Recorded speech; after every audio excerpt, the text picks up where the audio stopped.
Hello students, how are you all? I hope you all are fine. This is Mridula Jangid, faculty of Shiv Jyoti educational group Kota. बच्चों, आज हम गजानन माधव मुक्तिबोध द्वारा रचित कविता सहर्ष स्वीकारा है का अध्ययन करेंगे। बच्चों, इस कविता का अध्ययन करने से पहले हम कवि का परिचय प्राप्त करते हैं। गजानन माधव मुक्तिबोध का जन्म 13 नवंबर 1917 को श्योपुर जिला मुरैना ग्वालियर में हुआ था। इनकी आरंभिक शिक्षा अनेक स्थानों पर हुई। बीए के अध्ययन के लिए ये इंदौर चले आए। बीए उत्तीर्ण करने के पश्चात ये 20 वर्ष की छोटी सी आयु में ही उज्जैन में अध्यापन का कार्य करने लगे। मुक्तिबोध के माता पिता की इच्छाओं के विरुद्ध इन्होंने प्रेम विवाह किया था, किंतु पत्नी के साथ वैचारिक अनुकूलता नहीं हो सकी। मुक्तिबोध का जीवन अभाव, संघर्ष और विपन्नता में कटा। इन्हें अध्यापन, वायुसेना, पत्रकारिता, संपादन, पाठ्य पुस्तक लेखन आदि अनेक नौकरियां करनी पड़ी। हिंदी में एमए करने के पश्चात 1958 में दिग्विजय महाविद्यालय राजनांदगांव छत्तीसगढ़ में प्राध्यापक हुए। तब उनके जीवन में कुछ स्थिरता आ सकी और इन्होंने अपने सर्वोत्तम साहित्य का सृजन किया मतलब रचना की। इनकी पुस्तक भारत इतिहास और संस्कृति पर मध्य प्रदेश सरकार ने 1962 में प्रतिबंध लगा दिया था, जिससे मुक्तिबोध के हृदय को गहरा आघात यानी गहरी चोट पहुंची थी। आजीवन निर्धनता और रोगों से लड़ते हुए मुक्तिबोध 11 सितंबर 1964 को नई दिल्ली में चिर निद्रा में विलीन हो गए। अब इसका साहित्यिक परिचय प्राप्त करते हैं बच्चों कवि का। मुक्तिबोध की आरंभिक कविताएं 1935 से 36 में माखनलाल चतुर्वेदी द्वारा संपादित कर्मवीर में प्रकाशित हुई। वाणी, वीणा जैसी पत्रिकाओं में भी इनकी कुछ रचनाएं छपी। अज्ञेय द्वारा 1943 में संपादित तार सप्तक में मुक्तिबोध की 16 कविताएं प्रकाशित हुई, जिससे इन्हें लोकप्रियता प्राप्त हुई। सन 1945 के लगभग इन्होंने काशी में त्रिलोचन शास्त्री के साथ हंस के संपादन का कार्यभार संभाला, किंतु यह काशी प्रवास अत्यंत सुखद नहीं रहा। इसके पश्चात नागपुर से प्रकाशित साप्ताहिक नया खून में उनकी संपादन कला का उत्कर्ष देखने को मिला, जिसका वे लंबे समय तक संपादन करते रहे। इनकी रचनाएं हैं बच्चों। मुक्तिबोध ने कविता के साथ साथ कहानियाँ, निबंध, आलोचना, इतिहास आदि विधाओं में भी साहित्य का सृजन किया, यानी साहित्य की रचना की, किंतु दुर्भाग्य से उनके जीवन काल में उनका कोई भी काव्य संग्रह प्रकाशित नहीं हो सका। इनके जीवित रहते हुए उनकी मात्र एक पुस्तक प्रकाशित हुई, एक साहित्यिक की डायरी। इनकी प्रमुख कृतियां निम्नलिखित हैं। इन्होंने काव्य संग्रह लिखे हैं। चांद का मुंह टेढ़ा है और भूरी भूरी खाक धूल। इनका कहानी संग्रह है काठ का सपना, विपात्र, सतह से उठता आदमी। इन्होंने एक उपन्यास भी लिखा है जिसका नाम है विपात्र। आलोचनात्मक लेख जो इन्होंने लिखे हैं वो है कामायनी, एक पुनर्विचार, नई कविता का आत्मसंघर्ष, नए साहित्य का सौंदर्य शास्त्र, समीक्षा की समस्याएं, आत्मख्यान इन्होंने लिखा है, एक साहित्यिक की डायरी। ऐतिहासिक जो वर्णन इन्होंने किया है, इतिहास से संबंधित जो इन्होंने पुस्तक लिखी वो है भारत इतिहास और संस्कृति। रचनावली इन्होंने लिखी है मुक्तिबोध रचनावली, जिसके 7 खंड दिए गए हैं। अब हम देखते हैं बच्चों हमारी कविता। बच्चों, यह जो कविता है इसका नाम है सहर्ष स्वीकारा है। यह कविता जो है, इस कविता में कवि ने जीवन के सुख दुख, संघर्ष, अवसाद, उठापटक के सम्यक भाव से, उठापटक जो भी हमारे जीवन की परेशानियां हैं उन्हें सम्यक भाव से यानी समान भाव से अंगीकार करने का अर्थात स्वीकार करने का संदेश दिया है। इसका जो प्रथम पद्यांश है बच्चों वो है सहर्ष स्वीकारा है, जिंदगी में जो कुछ भी है, जो भी है सहर्ष स्वीकारा है, इसलिए कि जो कुछ भी मेरा है वह तुम्हें प्यारा है। गर्बीली गरीबी यह ये गंभीर अनुभव सब, यह विचार वैभव सब, दृढ़ता यह भीतर की सरिता यह अभिनव सब मौलिक है इसलिए कि पल पल में जो कुछ भी जागृत है अपलक है संवेदन तुम्हारा है। जो क्या कह रहे हैं कि प्रस्तुत काव्यांश हमारी पाठ्य पुस्तक आरोह भाग 2 में संकलित सहर्ष स्वीकारा है नामक कविता से उद्धृत है, यानी लिया गया है। इसके रचयिता नई कविता के प्रतिनिधि कवि गजानन माधव मुक्तिबोध हैं। यह कविता उनके काव्य संग्रह भूरी भूरी खाक धूल 1980 में जो उन्होंने लिखी थी उससे ली गई है। इसका प्रसंग है कि प्रस्तुत काव्य पंक्तियों में कवि अपनी समस्त उपलब्धियों का श्रेय, जो भी उसने प्राप्त किया है उसका पूरा श्रेय अपने अज्ञात प्रिय को प्रदान करते हुए अपने व्यापक सकारात्मक एवं कृतज्ञ दृष्टिकोण को अभिव्यक्त करता है। अब यहाँ अज्ञात प्रिय क्यों कहा गया है बच्चों, मैं आपको बता चुकी हूँ कि वह अज्ञात है, यानी वह कौन है इसकी स्पष्ट अभिव्यक्ति कवि ने नहीं की है। इसका भावार्थ है, कवि अपने अज्ञात प्रिय को संबोधित करते हुए कहता है, हे प्रिय, मेरे जीवन की जो कुछ भी सुखद या दुखद परिस्थितियां हैं, जो भी स्थिति है, जो भी मेरी उपलब्धियां हैं या जो भी मेरी कमजोरियां हैं जो मुझे अपने जीवन में प्राप्त हुई है, मैंने उन्हें प्रसन्नतापूर्वक स्वीकार किया है। सहर्ष मतलब प्रसन्नतापूर्वक स्वीकार किया है। इसका कारण यह है कि जो कुछ भी मेरा है वह सब तुम्हें प्यारा है। जो कुछ भी मैंने प्राप्त किया है, चाहे मेरे जीवन के सुख है चाहे मेरे जीवन के दुख है, जो कुछ भी मैंने प्राप्त किया है वह सब तुम्हें भी प्यारा है।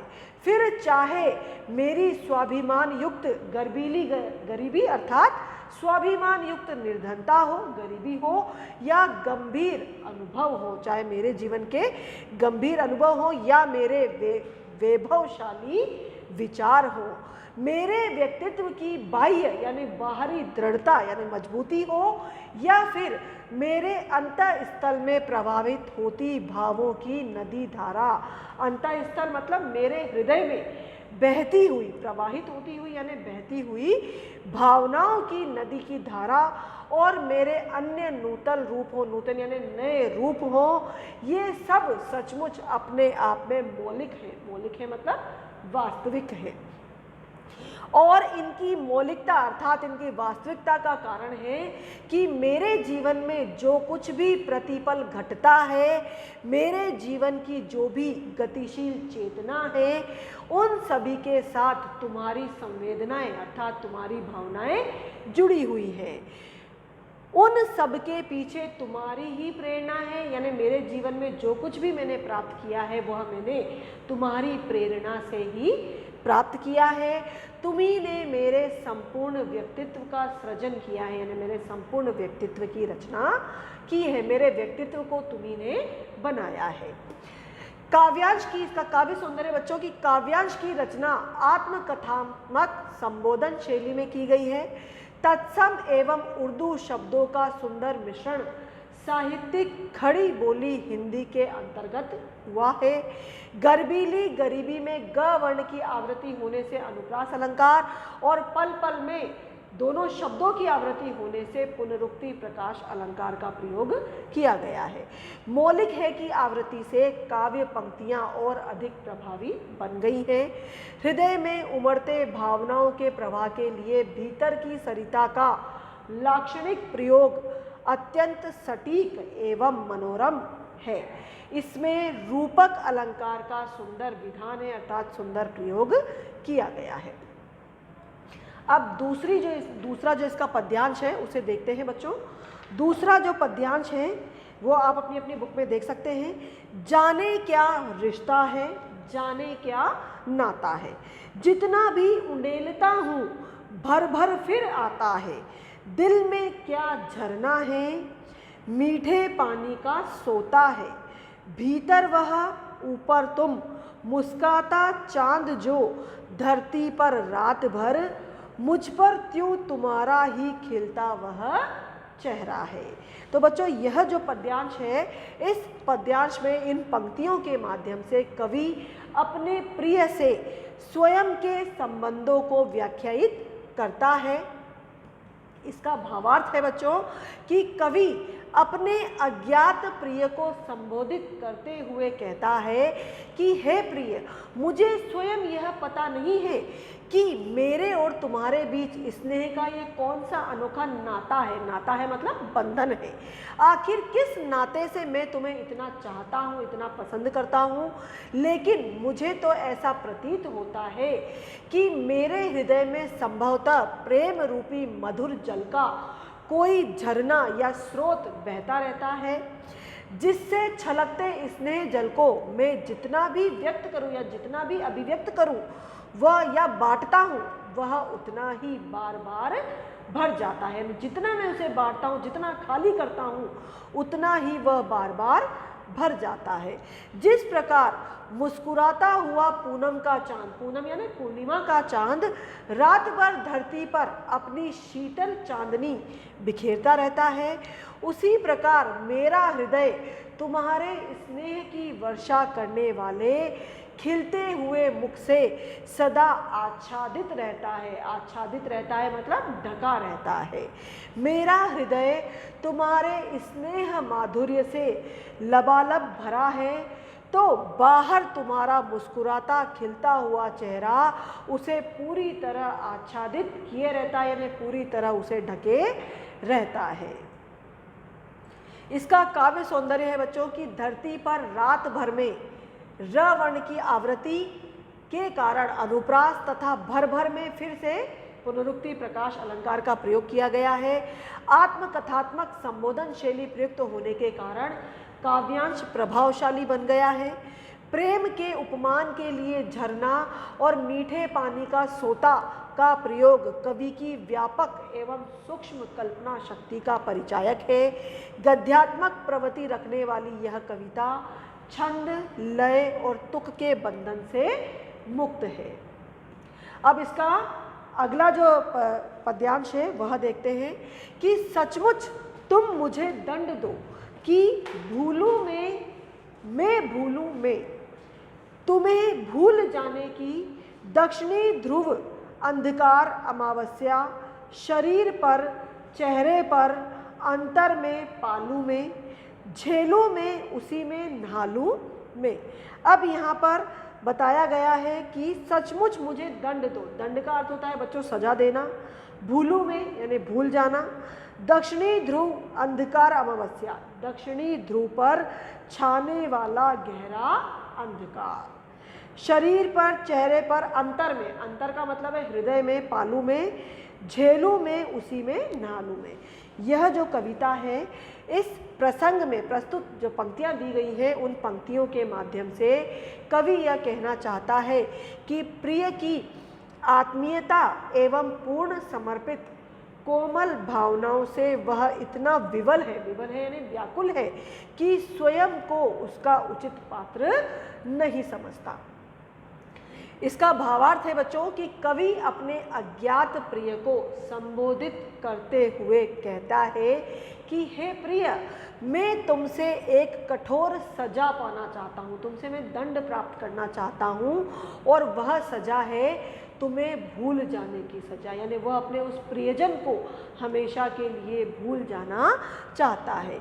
मेरी ये कामना है यानी मेरी ये इच्छा है कि तुम्हारे विरह में मेरा जीवन दक्षिणी ध्रुव के लंबे घोर अंधकार में डूब जाए। विरह में यानी तुम्हारे वियोग में, तुमसे अलग होने के कारण मेरा जो जीवन है वो दक्षिणी ध्रुव में जिस प्रकार लंबा अंधकार होता है, उसी प्रकार कई अंधकार में मेरा जीवन डूब जाए। तुम्हारे विरह की सघन अमावस्या का जो अंधकार है वह मेरे शरीर, मेरे मुख, मेरे हृदय सभी जगह व्याप्त हो जाए।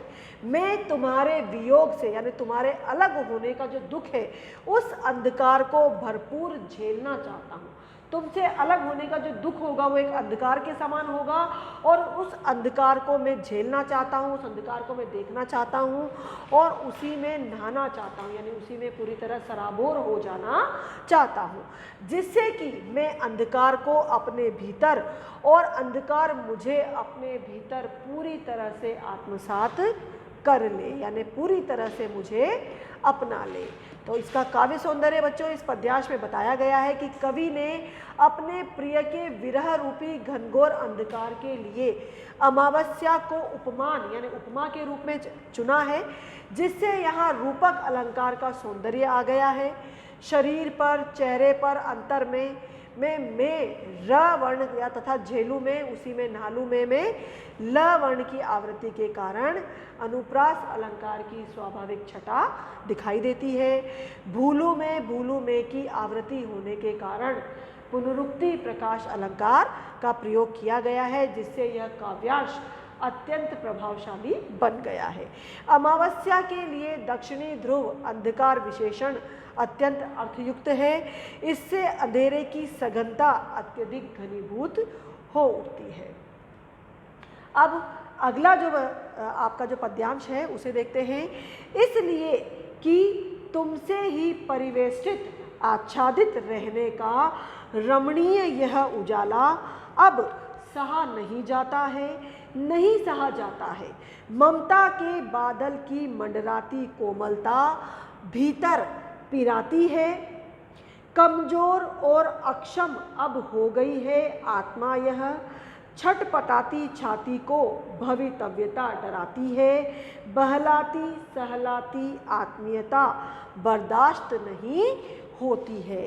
तो बच्चों इसमें जो शब्दार्थ आपको दिए हुए हैं, मंडराती, मंडराती का मतलब है चक्कर काटती हुई, पिराती का मतलब होता है पीड़ा होना, अक्षम का अर्थ होता है असमर्थ, भवितव्यता का मतलब होता है भविष्य की आशंका, बहलाती का अर्थ प्रसन्न करना, सहलाती का अर्थ पीड़ा को कम करना, आत्मीयता का अर्थ होता है अपनापन, अपनेपन की भावना, और बर्दाश्त करने का मतलब होता है सहन करना।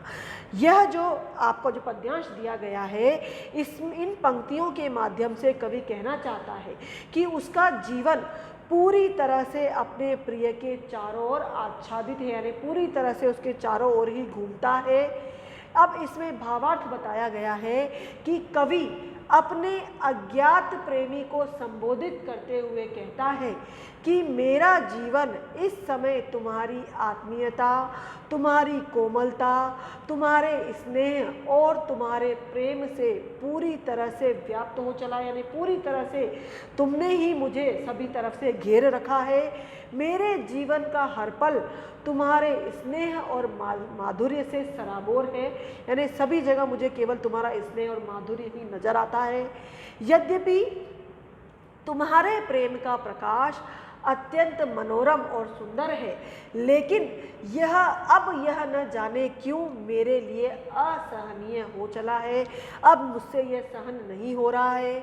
ममता से सिंचित तुम्हारी कोमल भावनाएं बादलों की तरह मेरे हृदय में हर पल मंडराती और घुमड़ती रहती है। जैसे बादल आसमान में उमड़ते घुमड़ते रहते हैं, पूरे आसमान में मंडराते रहते हैं, वैसे ही जो उनकी प्रिय की जो कोमल भावनाएं हैं वो बादलों के समान उनके हृदय में मंडराती रहती है, तथा उसे मधुर मधुर टीस पहुंचाती रहती है। टीस मतलब पीड़ा पहुंचाती रहती है। ऐसा महसूस होता है कि तुम्हारे इस अथाह यानी अपार जो स्नेह है, प्रेम और ममता के कारण मेरा अंतर्मन यानी मेरा जो हृदय है और मेरी जो आत्मा है वह अब कमजोर हो चली है। अब कठोरता एवं कठिनाई सहन करने की उसकी क्षमता समाप्त हो चली है। कवि कहता है कि भविष्य की आशंकाएं मुझे अब भयभीत करने लगी हैं। तुम्हारी जो आत्मीयता और स्नेह मुझ पर हर क्षण बहलाती और सहलाती रहती है। जब तुम्हारे विरह में वह मुझे प्राप्त नहीं होगा, यानी जब मैं तुमसे अलग हो जाऊंगा तो अलग होने पर जो तुम्हारा स्नेह है वह जब मुझे प्राप्त नहीं होगा तो फिर क्या होगा। इस भय से मेरे हृदय में एक असह्य यानी सहन न होने वाली छटपटाहट अनुभव होने लगती है, यानी मेरे अंदर में एक घबराहट है कि यदि मैं भविष्य में तुमसे अलग हो गया तो मैं तुम्हारे बिना जीवन यापन कैसे करूँगा। और यही जो छटपटाहट है यही लेखक को हमेशा महसूस होती है। अब इसका काव्य सौंदर्य देखते हैं बच्चों। भाषा जो है इसकी वो सरल है, सहज है, वह साहित्यिक हिंदी की खड़ी बोली है जिसमें तत्सम, अपभ्रंश और उर्दू शब्दों का मधुर मिश्रण किया गया है।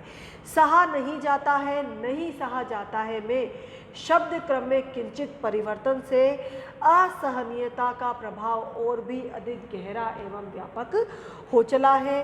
मंडराती कोमलता, भीतर पिराती छटपटाती छाती में त वर्ण की आवृत्ति के कारण अनुप्रास अलंकार की स्वाभाविक छटा दिखाई देती है। अंतिम पंक्ति में ई स्वर की आवृत्ति के कारण स्वर मैत्री का सौंदर्य उद्घाटित हुआ है। उज्ज्वल और निश्चल प्रेम के प्रतीक के रूप में कवि ने उजेला शब्द का सटीक प्रयोग किया गया। अब जो इसका अगला जो आपका पद्यांश है उसे देखते हैं बच्चों। सचमुच मुझे दंड दो कि हो जाऊं पाताली अंधेरे की गुफाओं में, विवरों में, धुएं के बादलों में, बिल्कुल में लापता की वहाँ भी तो तुम्हारा ही सहारा है। इसलिए कि जो कुछ भी मेरा है या मेरा जो होता सा लगता है, होता सा संभव है, सभी वह तुम्हारे ही कारण के कार्यों का घेरा है, कार्यों का वैभव है। अब तक तो जिंदगी में जो कुछ था, जो कुछ है, सहर्ष स्वीकारा है। इसलिए कि जो कुछ भी मेरा है वह तुम्हें प्यारा है। अब बच्चों यहाँ पर सचमुच मुझे दंड दो मतलब मुझे सजा दो कि मैं हो जाऊँ का मतलब है खो जाना। पाताली अंधेरे यानी धरती की जो गहराई है, गहराई में जो गुफाएं हैं, तो धरती की गुफाओं में खो जाने के बारे में बताया गया है। गुहाओं का मतलब है गुफाएं और विवरों का अर्थ होता है बिल। जो गुफाएं और बिल हैं पाताल के अंधेरे में यानी बहुत धरती की गहराई में, उनमें मैं खो जाऊं। धुएं के बादल में लापता हो जाऊं, लापता का अर्थ होता है गायब होना। सहारा है, यहाँ पर विरोधाभास अलंकार का प्रयोग किया गया है। कारण के, सभी वह तुम्हारे ही कारण के मतलब मूल प्रेरणा का मतलब है यहाँ। घेरा है का मतलब फैलाव है। वैभव है से मतलब है समृद्ध होना। तो बच्चों यह जो आपका अंतिम जो पद्यांश दिया हुआ है, इन पंक्तियों के माध्यम से कवि यह कहना चाहता है कि वह अपने प्रिय के अस्तित्व से आच्छादित अपने अस्तित्व को समाप्त करने का दंड चाहता है। इसके भावार्थ में बताया गया है कि कवि अपने अज्ञात प्रिय से प्रार्थना कर रहे हैं, निवेदन करते हुए कहते हैं कि हे प्रिय, तुम मुझे सचमुच एक कठोर सजा दे दो, यानी एक अत्यंत कठोर दंड दे दो। मैं चाहता हूँ कि मैं पाताल की घनघोर अंधकारमयी गुफाओं में, उनकी भीषण सुनसान सुरंगों में, जो बिल यहाँ बताए गए हैं सुरंगों में, उनमें मंडराते धुएं के बादलों में पूरी तरह खो जाऊं। लेकिन उस अकेलेपन और गायब होने की स्थिति में भी मुझे तुम्हारी मधुर प्रेममयी स्मृतियों का सहारा प्राप्त होगा, जो मुझे एकांत में भी प्रसन्नचित्त रखेगा। मेरा यही विश्वास है कि मेरे जीवन की जो वर्तमान स्थितियां हैं, जो हो सकती है और जिनके होने की संभावनाएं हैं, उन सभी का कारण तुम ही तो हो। जो अज्ञात प्रिय है उन्हीं के बारे में कह रहे हैं कि जो कुछ भी मेरे साथ घटित हो रहा है, जो भी मेरी वर्तमान स्थिति है, जो भी मेरा भूतकाल था या जो भी हो रहा है, उस सब का कारण कौन हो? तुम ही हो। तुम्हारे प्रेम से प्रेरित होकर जो मैंने कार्य किए हैं, उन्हीं का परिणाम यह मेरा वर्तमान है। हे प्रिय, मेरे जीवन में जो कुछ इस समय है या इससे पहले था, यानी जो कुछ भी इस समय मेरे जीवन में घटित हो रहा है या जो कुछ भी मैंने पहले प्राप्त किया है, उसे मैंने प्रसन्नता से स्वीकार किया है, क्योंकि मैं जानता हूँ कि तुमने मेरी सुखद और दुखद सभी स्थितियों को अपना मानकर मुझसे प्रेम किया है। यानी मेरी सभी स्थितियाँ, चाहे मेरी कितनी ही विकट परिस्थितियाँ हों, चाहे मेरे जीवन के सुख हैं या दुख हैं, जो भी मेरे जीवन की परेशानियाँ हैं, उन्हें तुमने सहर्ष यानी पूरे मन से स्वीकार किया है। अब इसका काव्य सौंदर्य देखते हैं बच्चों। धारा प्रवाह शैली के कारण अल्प विरामों या वाक्यांशों की श्रृंखला सी बनती चली गई है। दंड, विवर, कार्य, वैभव, सहर्ष आदि संस्कृत निष्ठ शब्दों के बीच लापता, जिंदगी, प्यारा जैसे लोक प्रचलित शब्द सुंदर ढंग से प्रयुक्त किए हुए हैं। मेरा जो होता सा लगता है, होता सा संभव है, इसमें सा आने से उपमा अलंकार का सुंदर विधान किया गया है। सहर्ष स्वीकारा है में सवर्ण कारण के कार्यों में क वर्ण की आवृत्ति से अनुप्रास का स्वाभाविक सौंदर्य आ गया है।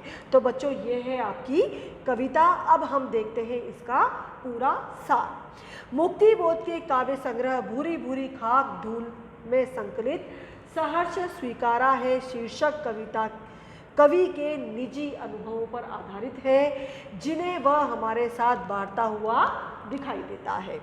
कवि जीवन के सब सुख दुख, संघर्ष, अवसाद, सहर्ष भाव से अंगीकार करता है, क्योंकि वे सभी उसे उसके अज्ञात प्रिय के प्रेम का संबल पाकर ही प्राप्त हुए हैं।